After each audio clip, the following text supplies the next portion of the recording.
Yeah, well, people often ask me, they say, well, look, just how passionate are the people, Canadians, about rugby league and making the game grow. And I've got a great story to tell from last year.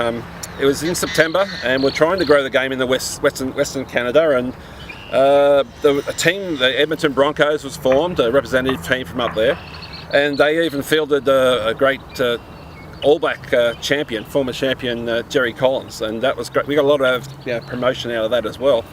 So our only test was to how to get a team up to Edmonton to play a game and get them back without spending a fortune. So we had to go to the players and say, look, there's no money for flights, things like that, so it's going to be driving by a bus or whatever. And in the end, the players were happy to drive up, but we just hired minivans basically.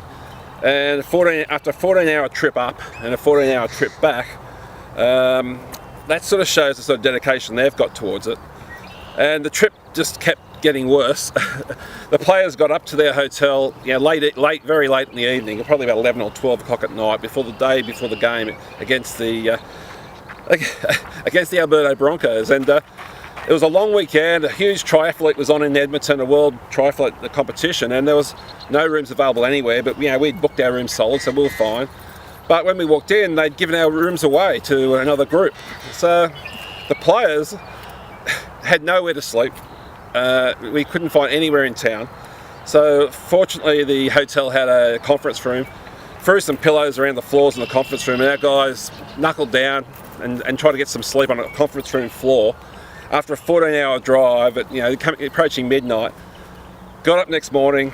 There was no complaints. I mean, everyone was laughing about it, just how ridiculous the whole situation was.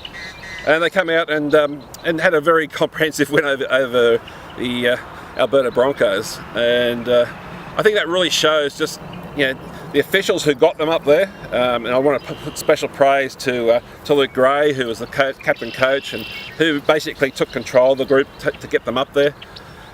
Unfortunately, I was away with my mother sick in Australia, so it was on Luke's shoulders to basically make it all work, and he did a fantastic job. And for the guys to show that passion and that, they weren't worried by it. At the end of the day, they were there to play rugby league and promote the game across Western Canada. And I think that's a really good story in the rugby league world that people need to hear.